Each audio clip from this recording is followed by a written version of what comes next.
Hey guys, I just want to show you what I bought from a vintage seller on Etsy.com and finally have time to make a video about it. So let's have an introduction about the vise here.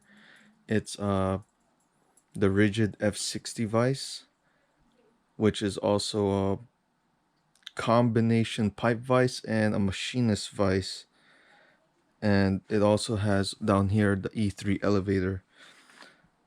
This thing is made in Germany and I couldn't find it anywhere else online, but I luckily stumbled upon it for both of them, both the vise and the elevator down here from that vintage seller online. So other than that, let's talk about the parts. So first of all, from top to bottom, we got the jaw over here. Since it's made in Germany, it's actually 160 millimeters wide, and then that's approximately about 6 inches, or if I remember, 6.2 inches when I measured it. It's also got what do you call this? Let me open it up a little. What do you call that? That marring jaw. And then over here we got the anvil, basically a flat metal hard surface that we can work on. Oh, and let me just show you this RIDGID brand right there. Over here it says Peddinghaus. RIDGID lifetime warranty. Although I don't think that may apply here since I can't really get this thing here in the States. Well, I retract that. At least the elevator, we can get the vise here in the States. Over here, if I shine some light, yeah, made in Germany. And over here I'm just making a little paint job, not yet done though. So what was next? So I show you the jaw, the anvil. So next is the pipe vise, or pipe jaws, I believe. So actually I could have just went down here. So here they are, and let me demonstrate how wide or how far this thing can open. It's pretty wide. Forgot the measurements though. Yeah, that's not the max, but I'm just afraid that it might fall actually.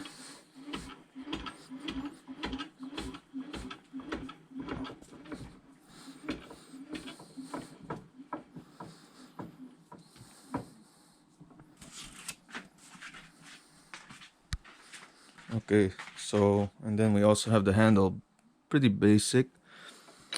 Although when I was buying it, it's basically missing this handle ring here. It's basically a piece of rubber that prevents this from falling off. You can technically remove it too and replace it. I just added some blue painter's tape to keep it in place, because a couple times it did fall and almost hit my toe 3 times.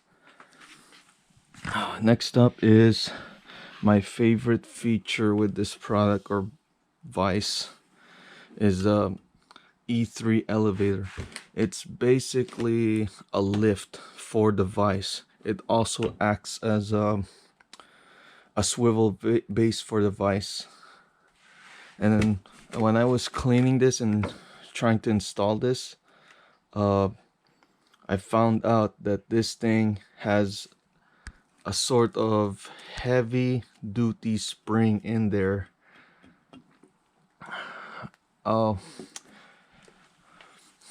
But long story short, when I opened it, or when I was cleaning it and I happened to unlock this locking lever here, the vise base shot out and I almost dropped it, but I grabbed it with my hand, but it was greasy.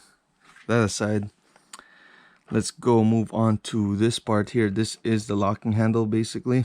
So right now it's locked, so it can't swivel or go up and down or be lifted by the elevator.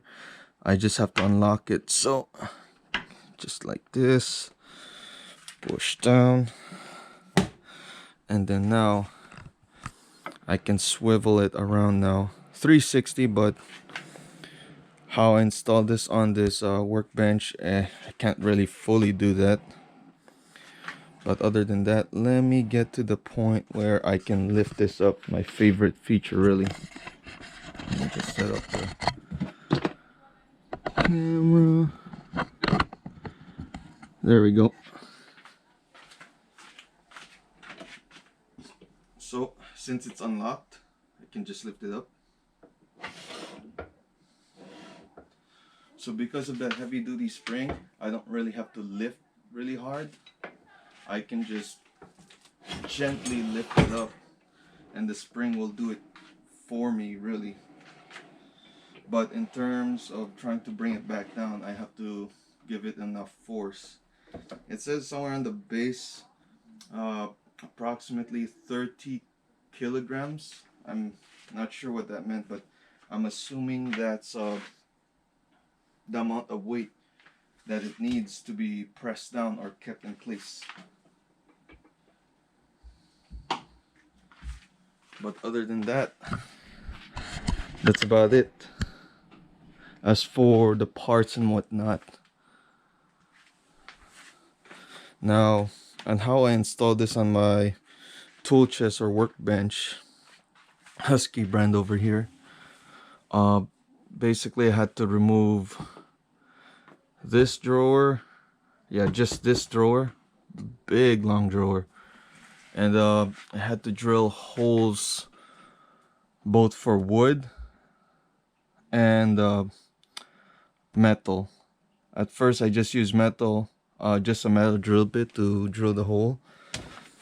But the sad part is I got these 2-inch, no, my bad, 1/2-inch diameter bolts, and when I drilled the hole and I inserted the bolts, they didn't fully go all the way through. They were bumping into the metal, so I had to make the holes of the metal bigger.